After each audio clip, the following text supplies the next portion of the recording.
বাংলাদেশি পণ্যের ওপর ৩৫% শুল্ক আরোপ করল মার্কিন যুক্তরাষ্ট্র। সব মিলিয়ে দেশটিতে পণ্য রফতানিতে মোট শুল্ক হার দাঁড়াবে ৫০%-এর বেশি।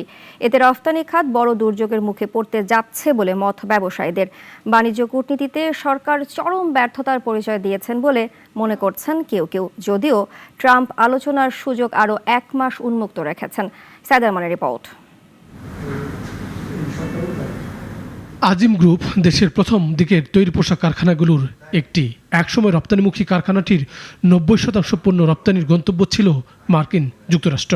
আজিম গ্রুপের নেতৃত্ব এখন দ্বিতীয় প্রজন্মের হাতে, তবে মোট রপ্তানির ৬৫% এখনও যাচ্ছে মার্কিন যুক্তরাষ্ট্রে।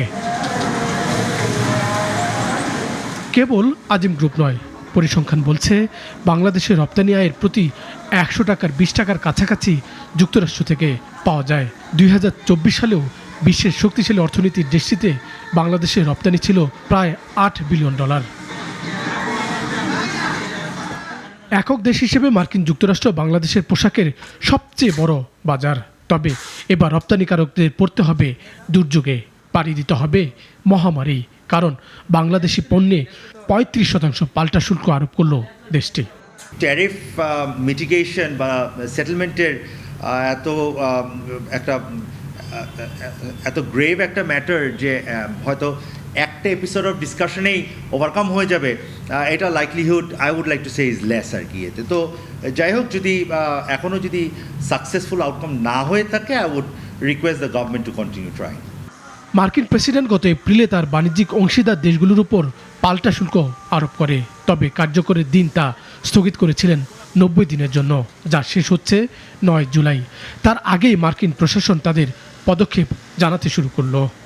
এটা একটা বায়োল্যাটারাল ট্রেড, ওর সাথে আমার ব্যবসা করতে ও যদি কিছু কন্ডিশন দেয় সেটা আমার ফুলফিল করতে কোনো অসুবিধা নেই। আমার I have to make sure যে ঠিক আছে, সেটা যেন আমার অন্য দেশের এগ্রিমেন্টের সাথে সেটা যেন কনফ্লিক্ট না করে। আদারওয়াইজ যদি আমার আমেরিকাতে মাল পাঠানোর জন্য আমার যা ও যদি বলে আমার লেবার রাইটস ঠিক করতে হবে, কিন্তু কোনো অপশন নেই। ও যদি বলে র মেটেরিয়াল এই দেশ থেকে কিনা যাবে না, কিনবো না আমরা। বাংলাদেশের জন্য ২% শুল্ক কমানোর কথা জানালো দেশটি, তবে বাংলাদেশ আশা করেছিল ২০%-এর আশেপাশে থাকবে। তবে প্রতিযোগী দেশগুলো তুলনামূলক কম শুল্ক হার পেয়েছে। অনেকে মনে করছে বাংলাদেশের বাণিজ্য কূটনীতিতে চরম ব্যর্থতার পরিচয় দিয়েছে।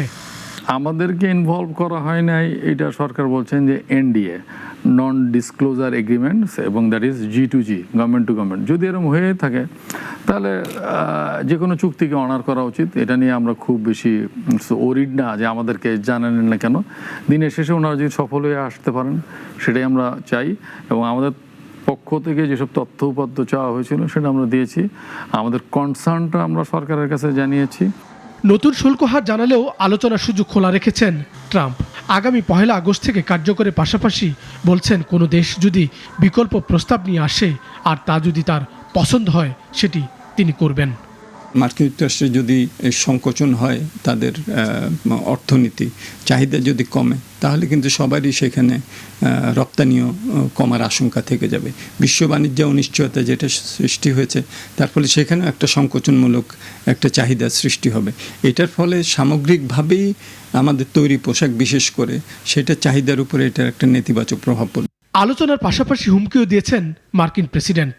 অন্তর্বর্তী সরকারকে লেখা চিঠিতে ট্রাম্প বলছেন বাংলাদেশ পাল্টা ব্যবস্থা নিলে তা যে হারে মার্কিন পণ্যে আরোপ করা হবে তা যোগ করে বাংলাদেশি পণ্যে শুল্ক আরোপ করবে তারা। সাইদ আরমান, নাগরিক, ঢাকা।